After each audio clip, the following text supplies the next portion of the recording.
போடா, இனிமேல் இந்த பக்கம் வர்ற வேலை வச்சுக்கிட்ட. என்னென்ன பிரச்சனை தம்பி? ஜாதி பார்த்து பேசுறான் தம்பி. இந்த காலத்துல எல்லாம் யாரு தம்பி சாதி பாக்குறா? கரெக்டா சொன்னீங்க. இந்த காலத்துல போய் ஜாதி எல்லாம் பாக்குறாங்க.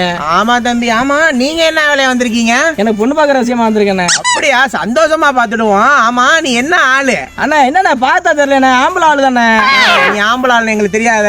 யோ, நீ என்ன ஆளுன்னு கேட்டேன். என்ன ஆளுனா எனக்கு புரியலையாண்ணே. என்னையா தமிழ்நாட்டுல இருந்துட்டு ஆளுங்கிற கோடு வேடு தெரியாம இருக்கிற? நீ என்ன சாதின்னு கேட்டேன்.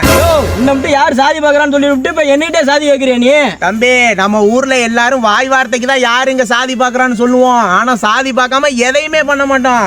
யோ, பொண்ணு பாக்குறதுக்கு எதுக்கியா ஜாதி? தம்பி, நம்ம ஊர்ல பொண்ணு பாக்குறதுக்கு ஜாதி, கல்யாணம் பண்றதுக்கு ஜாதி, காதலிக்கிறதுக்கு ஜாதி, படிக்கிறதுக்கு ஜாதி, தண்ணி குடிக்கிறதுக்கு ஜாதி, அரசியல்ல ஜாதி, விளையாட்டுல ஜாதி, அதுல ஜாதி, இதுல ஜாதி, ஆட்டுல ஜாதி, மாட்டுல ஜாதி, ஆம்பளை ஜாதி, பொம்பளை ஜாதி. யோ, எல்லாத்துலயும் ஜாதி தாயா. முக்கியமா சாமி கும்பிடுறதுல கூட இங்க ஜாதி தாயா பாக்குறோம். யோ, எனக்கு கல்யாணமே வேண்டாயா. அப்ப நீங்க நம்ம ஜாதி?